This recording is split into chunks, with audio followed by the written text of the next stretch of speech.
Hello, learners. I hope I'm audible and I'm visible. So I hope you are having a wonderful period of learning, almost coming to the fag end of the course, and you would have covered a large number of modules by now. That's what my expectations are. I'm still getting some mails that they people have missed out on some assignments and whether it will affect their final performance. So I would like to reiterate again that in the last module, it will come to you. So module, I in fact given a detailed a conclusion with respect to each module and each session. I'll try to elaborate that here also. That is one thing. Another is with respect to the use of AI tools. I got a question. So in one or two sessions, I've also already stated that I would like to again, underscore the fact that what is your requirement that would be the best kind of analysis for choosing the AI tool. If you have some recruitment need or any other vertical for that matter, you have some requirement in the learning and development. So please look into those tools which are, clearly addressing your demands or catering to your demands. That should be the criteria of selecting the AI tools. So, to those people who have the doubt with respect to the tools, I'm just repeating that particular fact. Another aspect was with respect to, okay, so what is the difference between compensation and benefits? So I got a question. See,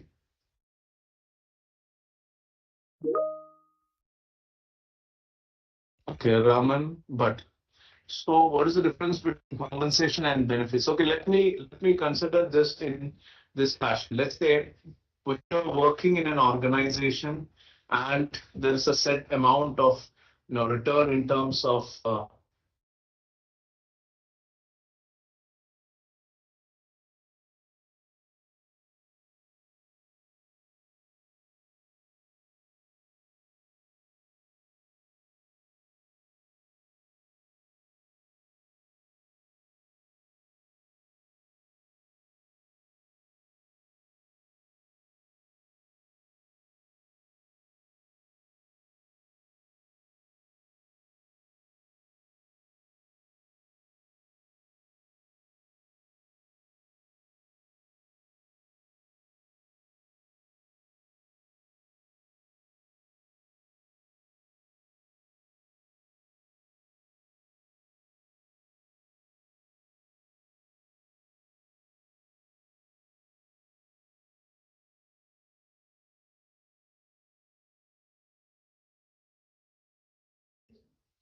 so sorry for the technical glitch. I think there was some problem with respect to the broadcast. Yeah. So coming back to the particular question with respect to compensation and I think benefits, right? So we hear terms like fringe benefits, right? So I'll take some example with respect to that.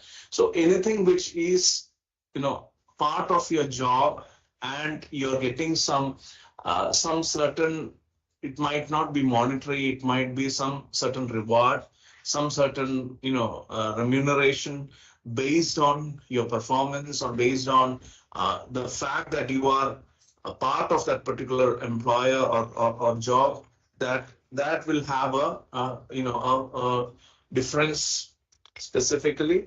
So with respect to that, whatever comes in, that would be part of the benefits part. So let's say if you look into fringe benefits, why I took the example is that would be easy to distinguish between compensation and benefits. So fringe benefits will never be part of compensation because that is something that organization is giving over and above your prescribed salary. So basically your entire CTC would have the component of benefits in that. But having said that, there might be a certain element which is based on some set parameters. Maybe your performance may be based on your the retention. Some of them have some certain retention bonus, some ESOPs, some stock options. All these aspects generally contribute to the compensation part, right? So in typical understanding, you are going to get something beyond the salary, the actual amount in terms of benefit, not essentially cash, maybe kind. All those aspects comes under the benefit part, right? It could be maybe a health insurance policy for you, your dependents, etc. Or maybe it is some sort of right, you know, coupons or passes for some particular activity or some recreational facilities or something like that. So all these are part of your benefits. So I hope that there is some clarity with respect to that. So I would like to, start with the summing up the entire thing. We have already seen that in the bird's eye view of AI in HRM, which will come to you in the last module. Can we get the transcript of YouTube sessions? I would, ask that I think you will get it, but more than that, I would prefer people join the YouTube sessions to clarify doubts on a real-time basis, right?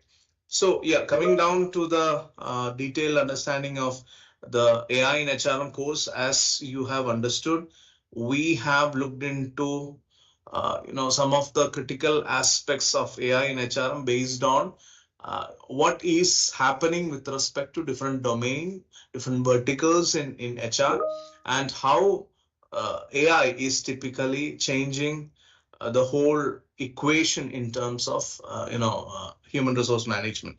So we started with understanding AI, deploying AI in HR practices. We looked into introduction of AI tools there. We discussed about certain tools which are very relevant, which are being used nowadays, which are categorically understood as some of the typical efficient mechanisms to recruitment, to training, towards performance management, etc. So we looked into that. We also looked into one of the critical aspects, diversity management, how artificial intelligence is aiding that, typically not only with respect to the demography, but also with respect to the cognitive diversity part as well. So I have a question. Green practices in HRM, can you explain in a bit more detail? So see, it can be anything. And when you're looking into green practices, anything that aids a sustainable use of the resources that you are having, specific to the organization, specific to the stakeholders of an organization, will come under this green practices typically. So when you're looking into, let's say, a conservative use of the resources that are in hand, or maybe an optimized way of performance in organization, that also will actually lead to a typical green practice in HR. Or you're looking into maybe a crude example would be more of communication that is happening online, and you are reducing the carbon footprint some or the other way, right? Or some typical aspects of when you're looking into let's say human resource management practices, which might not be greenwashing. Sometimes I think you will also look into things from a greenwashing angle, just for the sake of looking green or being sustainable, or to get the tag. People generally do that, but we are looking into typical aspects of green in recruitment and selection. Green training is there, performance management, compensation and management. So we all have different dimensions that are being taken care of in these verticals, right? So what would be a typical green training? You can have n number of understanding with respect to some sort best practices that are followed in an organization, but unless and until you are following it yourself, a clear training or clear learning procedure is established towards that, I feel it does not make any actual sense. So this is something which you have to understand based on the typical understanding of green practices. So I hope that is clear. So yes, how sir. subject? Yes. Yeah, okay. Thank you, Vipash. So another question was how subjective evaluations and inherent bias are the traditional challenges in compensation and benefits. So let's understand this from an example point of view. See, there is a superior, there is a boss who is having some certain affiliation to a particular person. Like there are two individuals. Let's assume A and B. Now, B is more close to the boss, maybe because of the demography, maybe because of some likability factors, maybe they share some common school or alma mater. So whatever be the reason, let's say there is a clear differentiation that's happening, a distinction that is happening between A and B. So B, during the time of evaluations, definitely this bias of the boss is going to reflect, and he or she may get, maybe untimely, pay protection or pay increase, right? Or sometimes some untimely promotion. So all the unprecedented such activities can happen. Those are part of the bias that is with respect to the boss, and these are sometimes, as this escape or normalize as a oversight, but sometimes these become a critical factor in hampering the growth of some individuals. So this is where the organization, what we term it as the interactional justice, or rather the procedural justice, is at stake. So these aspects generally do not give a brighter picture or a good picture of the organization to the outside world. We see that these biases actually demotivate the employees. These biases, they are acting as a deterrent factor for employee progress. So all these aspects become, really, bad for the organization and unsustainable way or unsustainable aspects for the organization. So when you are looking into something like manager discretion, as I mentioned, or let's say some favoritism bias, that can be highly subjective. It, as I mentioned, it could be based on the demographics, or it could be based on some likability that you have. You consider a set of individuals as part of you, others not as part of in a group of you. So these are some of the possible aspects. Inherent bias can be some gender pay gap, or recency bias, something like, some of the particular individuals, they did perform well recently, but if you look on their performance on an average, you see that they were just mediocre, nothing more, nothing great. But they had a impression on the manager very lately, very recently. Could be a case of recency bias, or maybe some of the top performing individuals are outperformed, not because of performance, but the seniority merit can, or seniority bias can also come into picture. There could be a case of halo effect, where you do not consider a person on a critical way. Rather, whatever he or she is telling, you're taking it in face value because you are having a better impression of his or her. So impression management could be yet another aspect. So we are looking into, okay, I'll come to that particular question. So we are looking into the typical problems of inherent bias, and I hope that I've tried to answer this question in a very comprehensive way, and you would have got some particular insights into that. Okay, so couple of questions. So we have heard and learned and inculcated a lot of wisdom through 1,000+ hours of video lectures. The comprehensive on how do I go into examination hall to write the final exam, being a conference hall. Some tips and advice, please. Okay.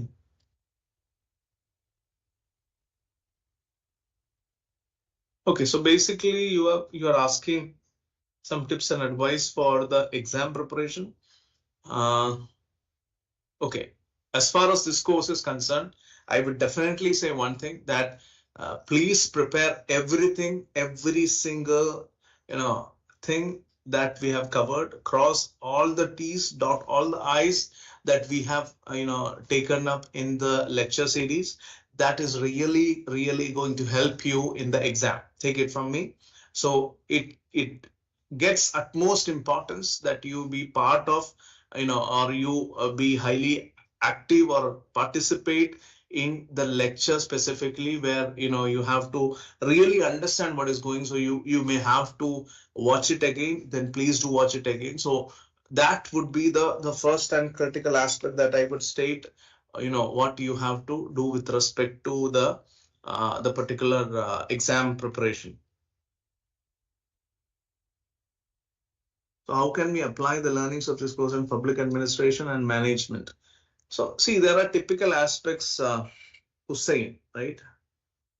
So when you're looking into the AI augmented, learning and development scenarios, if you have gone through that particular module, we have talked about customized learning, right? So where you are lacking, where you are specifically not having the right attitude, right aptitude, or you right knowledge for that matter, you can definitely think of bringing something there. So that would be one aspect where you can actually come out bigger, actually look into your effort in public administration. So something which is simply said, can be a trigger in the entire job profile in the public administration. So that is one thing that I would definitely suggest that you need to follow.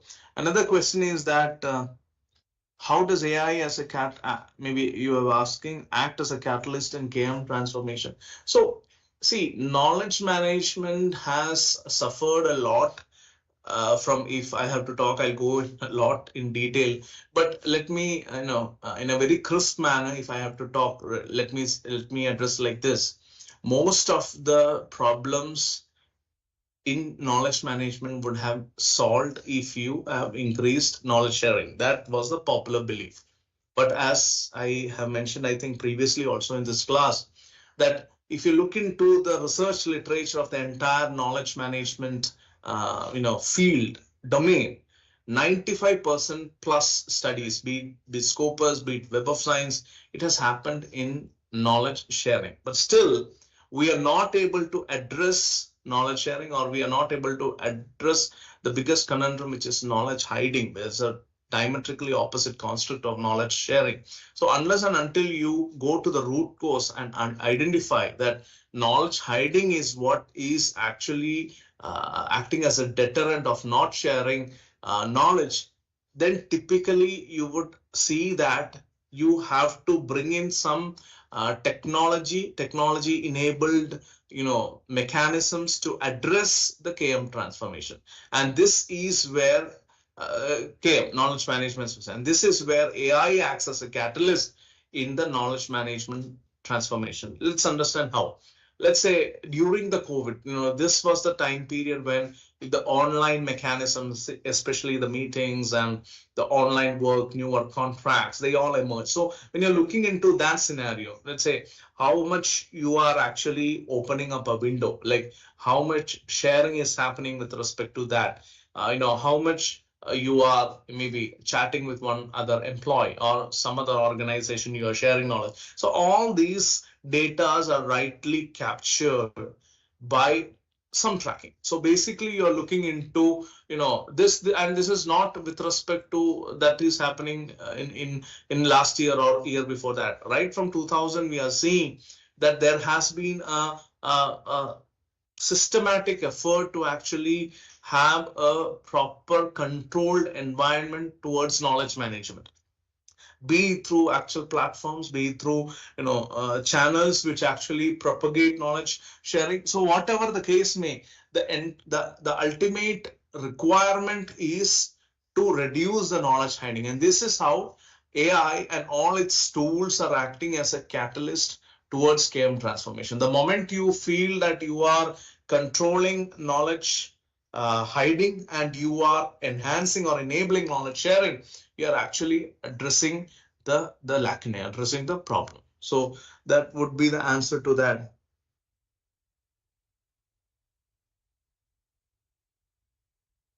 So, there is a mention of this toxic environment. Definitely, see, toxic environment will definitely hamper your growth in the organization.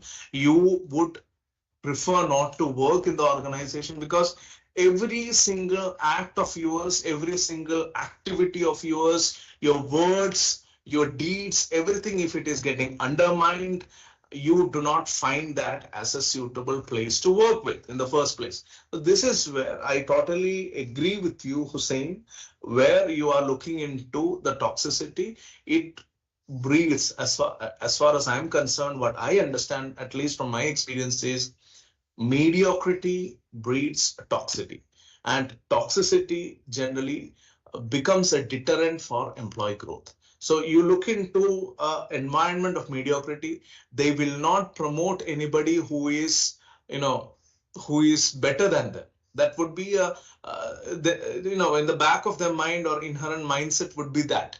So this is the right thing that generally happens in organizations that are intellectually superior, right? So it again depends on what kind of organization climate you are having. So it is a facilitator, there is no doubt about it. So your curiosity, Vibhash, what fraction of the corporates, MNCs in India actually using AI in their day-to-day HRM?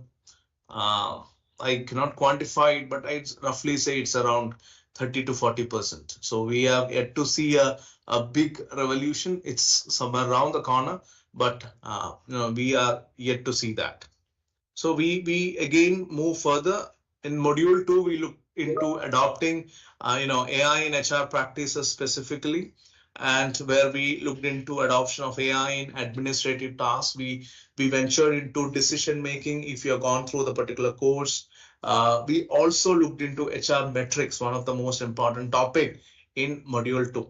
In module 3 specifically, we were looking into artificial intelligence and performance management, all the aspects of onboarding, the person job fit. Specifically, I think module 3, lecture 3, we discussed a lot about the person job fit. We looked into the application of AI in onboarding, specifically in the module 3. Module 4 was all about the most important aspect, which was HR analytics. So we dealt into, or we looked into HR analytics. We understood the need for that. What are the typical situations which enhance the need? We also looked into what are the possible softwares and possible tools that are being used for that. Kanika, I'll come to your question, right? So what are the different tools with respect to that? All these aspects, typically, we have, clearly looked into HR analytics part in specifically module 4. As far as Kanika, your question is concerned, most of the module in at least in one lecture per module, I have introduced you to some tools. And to give a conclusion, I have also included one session dedicated to AI tools in the last module, so that, as the popular saying goes, what is the demand we tend to supply, right? So basically, based on the demand only, most of you have asked with respect to AI tools. So I've dedicated one holistic lecture for AI tools, irrespective of all the tools that were discussed across the different modules. In one full lecture of module 12, the last module, it is entirely focused on the available modules or available tools that are available with respect to AI. So once you go through that, I think, Kanika, your doubt will be clarified. Then we looked into if we look into the HR analytics module, which is module 4 specifically, we had a discussion with respect to people, I think, using AI analytics, right? So people analytics using the AI specifically. We also had a clear understanding of smart HRM, how it caters to the dimensions of HR analytics. We had a discussion on that. That was in module 4. In module 5, we looked into the usage of AI in various functions of HR. So from module 5, the actual discussions vis-a-vis the different verticals of human resource management got initiated, and that triggered our discussion. We started with a general introduction of using AI in different verticals, including employee retention, including performance appraisal, including employee training, use of artificial intelligence in workforce planning. We also introduce you to the problems, the ethical concerns also with respect to that, if you ask me. So usage of artificial intelligence in various verticals of AI, that was discussed there in typically in module 5. And if you're looking into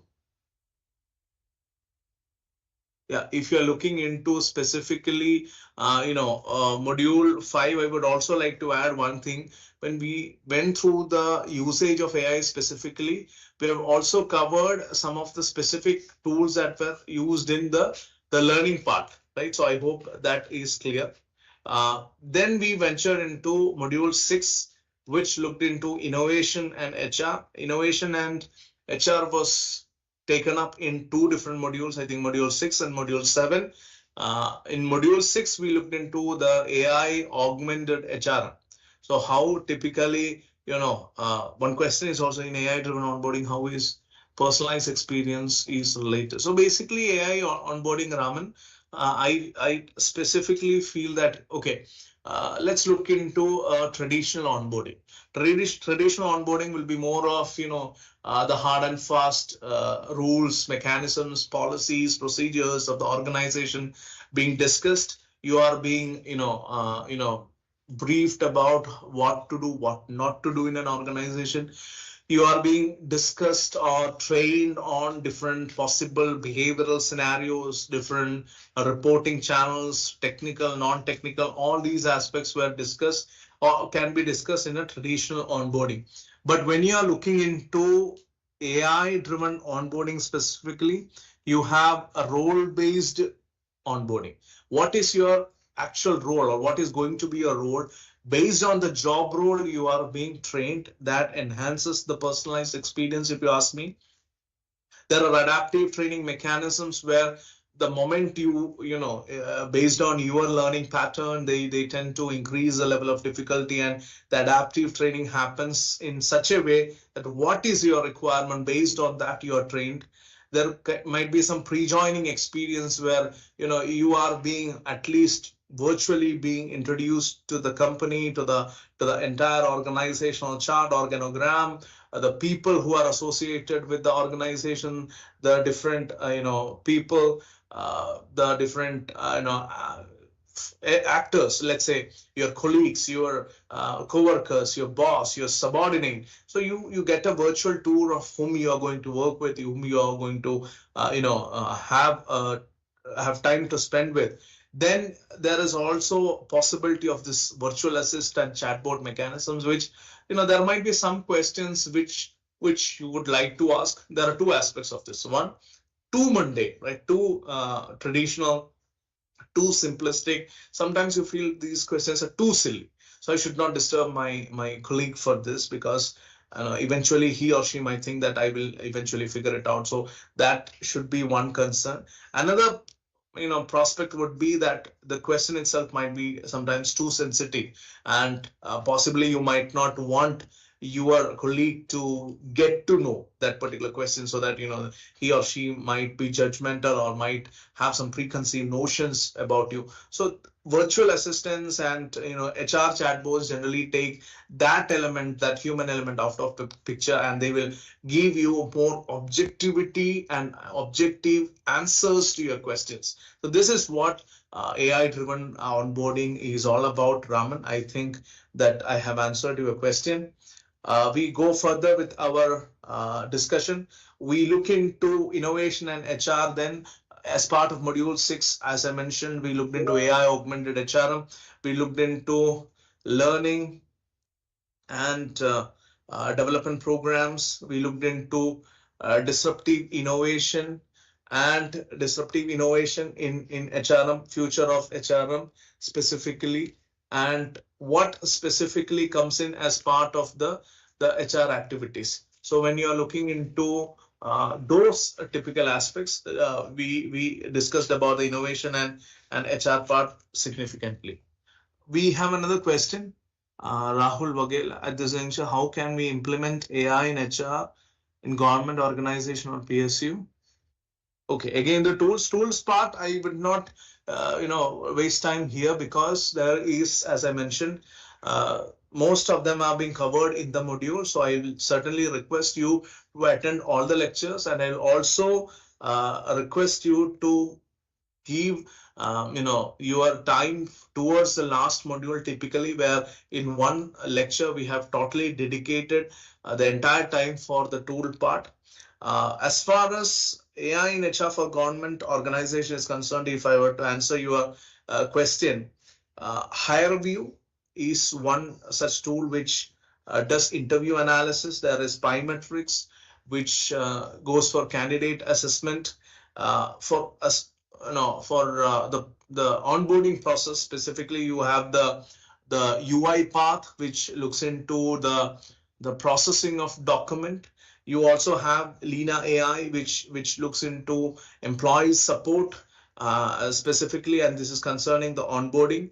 And Workday is a standard tool when it comes to the payroll processing. So these are some of the relevant tools at this point in time. Again, please do remember that things are evolving, as I always tell, and we can have a different set of tools altogether maybe next year. So who knows that how the AI world is unfolding, unraveling. So based on that, we can have a clear understanding of the tools with respect to that. So keep on updating yourself, keep on seeing what is your requirement. Based on that, what are the new tools that are available to you at this point in time. So what is available at this point in time is what I specifically included in my course. Again, the philosophy for this course was to see how AI is transforming the human resource management domain altogether, and we have discussed these different aspects, different tools, including in different domains, in different modules specifically. And once again, I would say that you would like to wait for the second last lecture of the entire series, or the second last lecture of the 12th module. So that is also typically more important. So when you're looking into the further discussion of what we were doing, in module 6 specifically, we had innovation and HR, as I've already discussed. Part 2 was discussed in module 7 specifically. So human resource management in the era of the most interesting generative AI, as I've already discussed a lot about DeepSeek and the possibilities of moving to a different world altogether with DeepSeek emerging. So that is something which we have to be very careful. HRM in the era of generative AI. So we have to also consider that with the emergence of DeepSeek. Building organizational capabilities through AI-driven human resource management is easier said than done, because when you're looking into organizational capabilities, this is where the entire organization, the sustenance, the credibility, and the future of the organization lies. So when you're looking into these phenomena, when you're looking into these aspects, it has to be very clearly communicated within the organization how you are going to do that and how you are going to achieve your targets. So AI is definitely going to be a catalyst in that aspect. We have looked into disruptive innovation in HRM, which can be the future of human resource management in module 6, in module 7 also. And we have tried to introduce you to the metaverse in human resource management, specifically as part of module 7. In module 8, we looked into the challenges and future opportunities of artificial intelligence in human resource management. Typically, we looked into the challenges of AI adoption in HRM, human resource management. We looked into human resource management, digitalization, success, and typically the future opportunities specifically. So I have a question by Raman. How does AI helps in diversity and inclusion? So if you ask me with respect to the recruitment part, I've always tried to enforce or emphasize on one thing, that it takes out the human angle. So bias-free recruitment, be it in candidate sourcing, be it the blind screening that you carry out, be it the interview analysis that you carry out, bias-free recruitment is the way to go ahead, and that is achieved by AI, and that is where AI is becoming instrumental in diversity and inclusion.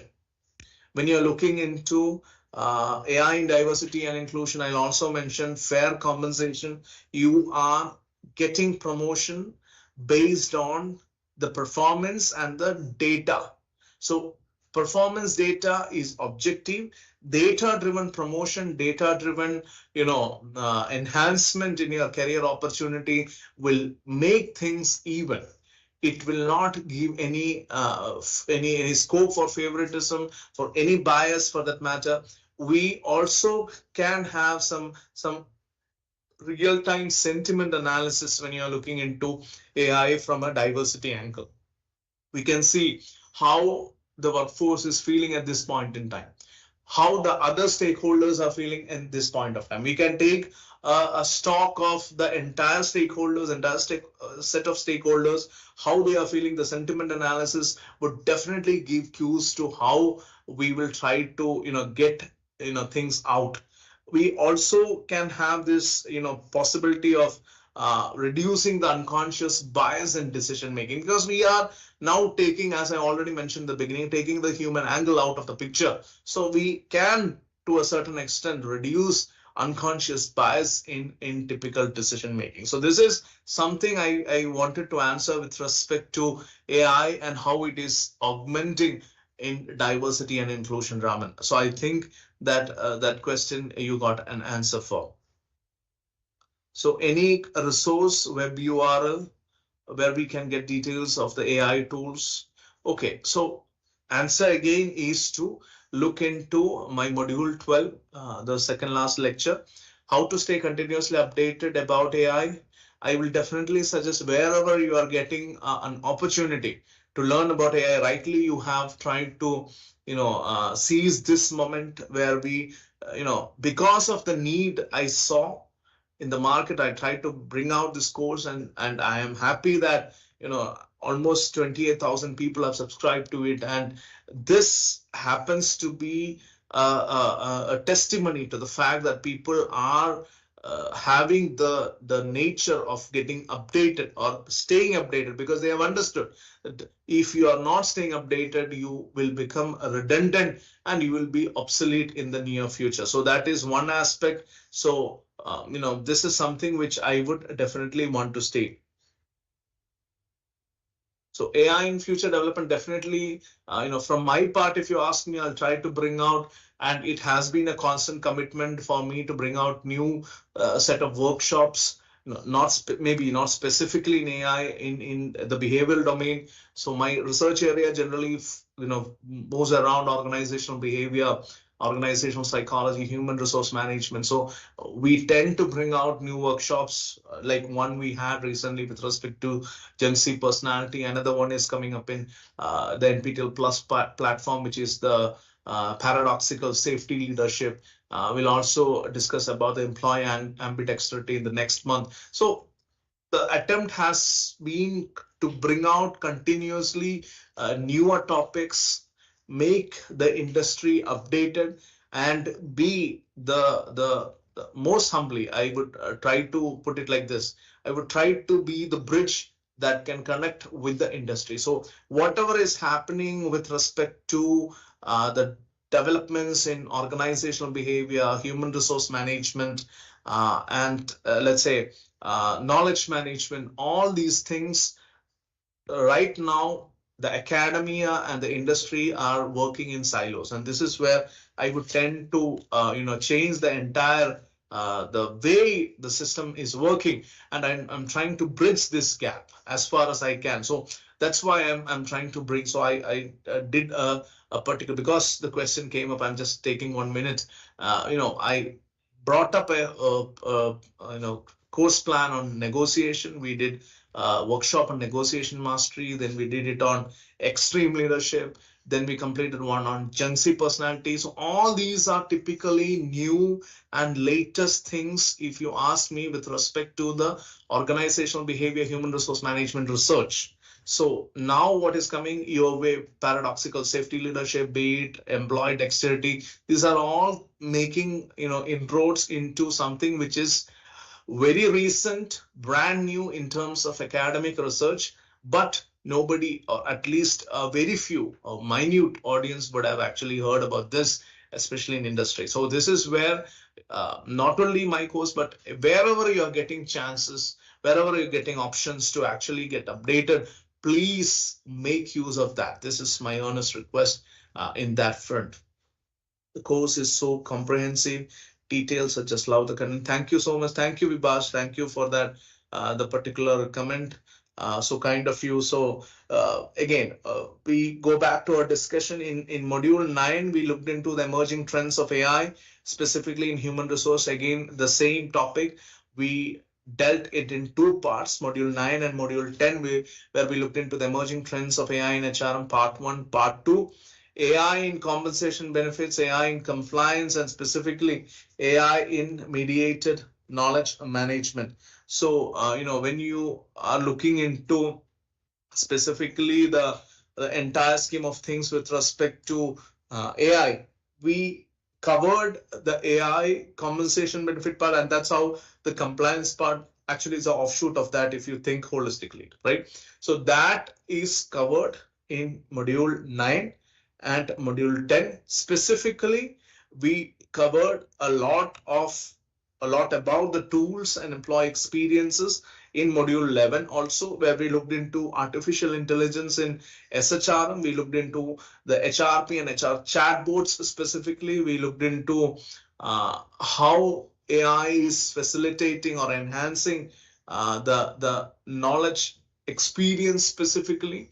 And so we have a question with respect to AI helping in training and development. As I've already mentioned in my first live session and also covered in the initial modules of the class, you have personalized learning that comes your way.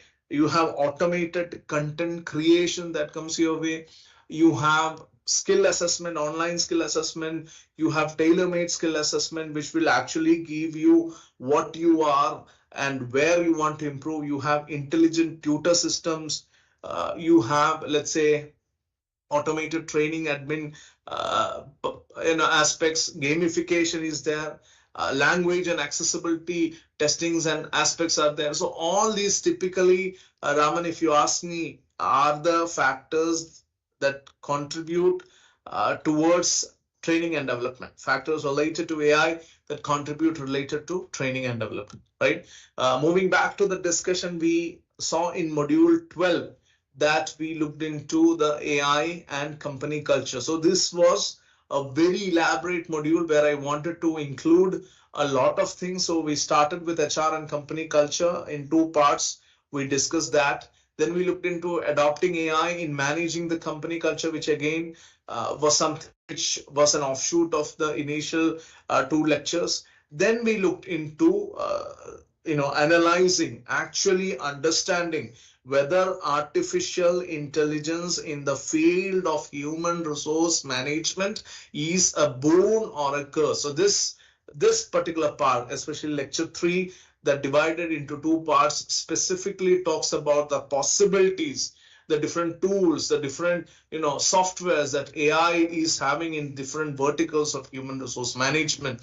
We looked into different practical case studies also, how organizations have turned around their books, their account books, their profit, how things have overturned, especially with respect to the profit margin. So this is something which I am very much happy that most of you are asking these questions, and I could actually give it to you. So this is something where I would see that AI and company culture and the concomitance with HR practices lies. So if you have not gone through the module 12, it will come to you. Please go through the typical second last lecture, in fact all the lectures, but people who are emphasizing on the need of tools specifically, I would definitely request your active participation in that.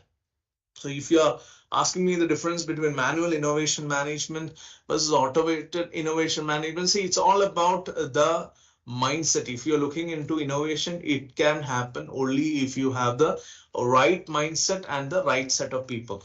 Now, automated will enhance the activity. It will increase the efficiency of the entire process.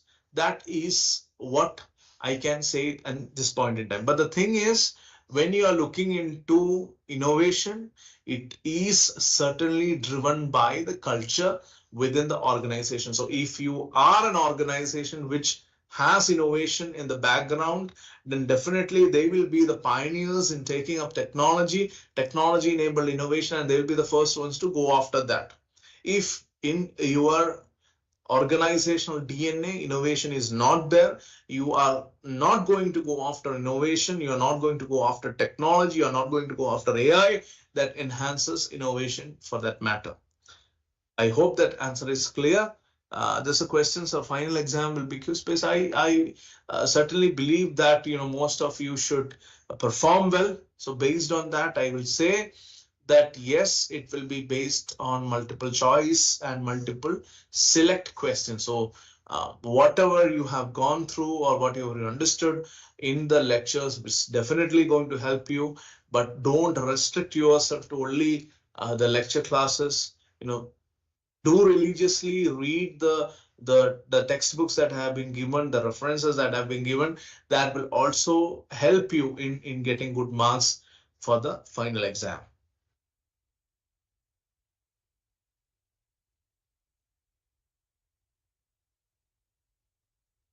So I hope if there are no more questions, I have also given you a typical understanding about what is AI in human resource management. See, the need of the hour was to underscore the importance of artificial intelligence, and in different domains it has certainly added its imprints, and it was high time to cover that. That was the logic to bring out such a course. I'm happy that it has been taken up seriously. It has been being a good learning experience, if I have to put it like this, right? Because it's not like I just float a course and people do not respond. I see a heavy participation in all my live sessions, as in this case also. I see a lot of people subscribing to the course. That itself is a positive signal. I see a lot of people enrolling for the examination, which is a record in itself. So in most of the cases, it has been a record-breaking performance, and the whole set of thanks goes to you, the participants. You were eager to take up such a course, and rightly you have given the right spirit, right momentum for me to engage with you. I can see the zeal, see the enthusiasm in the live sessions also. This is testimony to the fact that you are not only learning online, but you also have given a chance. You are ready to come offline and learn a lot. So this is something which I certainly appreciate. Large turnout, a large number of people being eager, asking questions, a lot of interactions happening through emails. We see only the tip of the iceberg in this live sessions. I would like to communicate. In fact, I would like to thank and appreciate all of you who have written to me, some or the other way, connected to me in LinkedIn and such other platforms, talk to me about this course. I'm really happy. I take this as a motivation to bring out newer courses of such genre, and to share whatever I understand, or to share whatever I have a limited understanding of with respect to the research literature.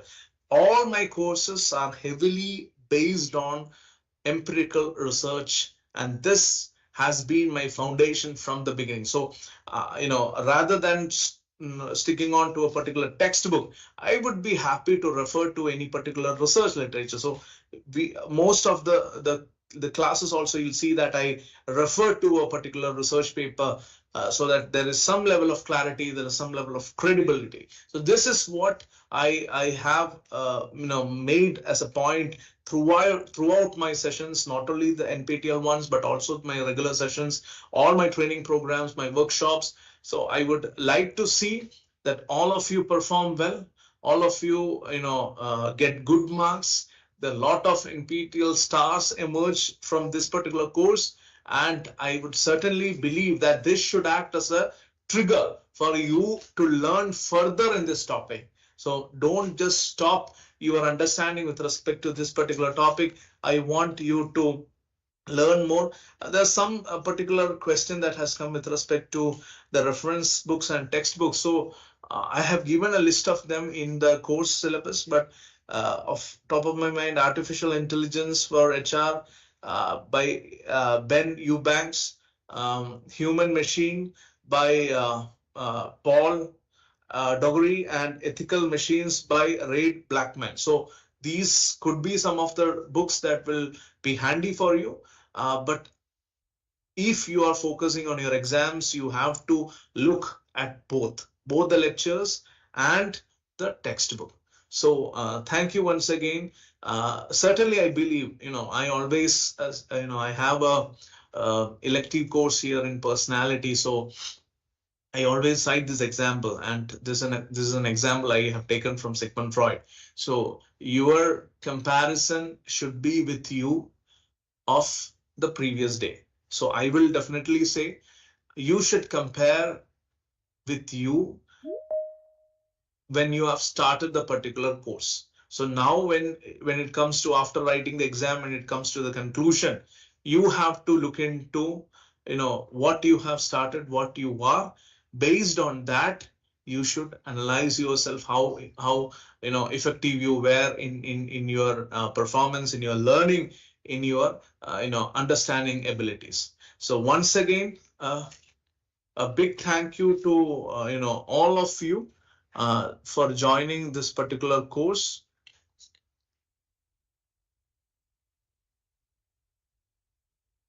Yeah. Okay, so there's a question that how can be part of workshop. See, NPTEL Plus platform, I do send a lot of workshops, so you can always search. The best way would be to connect with me in LinkedIn. I will definitely update everything, but otherwise you can search NPTEL Plus workshops. You can definitely go through that. Every month, at least, if possible, or depending upon the schedule and the time crunch, I'll try to bring out a new topic, so you can connect me with there. Your teaching is exceptionally good. Thank you, Vaibhav. Thank you for the compliment. Thanks for the insightful session. Thank you, Soumya. So it has been a wonderful experience. I will put it like this, to be with such a large crowd. Yes, virtually, I do understand, but I can see the views, the number of people who are seeing the videos. That itself is a testimony to the fact that people are listening to me, people are hearing me, and I'm happy that you are responding. And the heavy interactions that are happening, which is unprecedented, at least in my experience, is unprecedented for other courses. So I would certainly have a big sense of thank you to all of you. Thank you once again.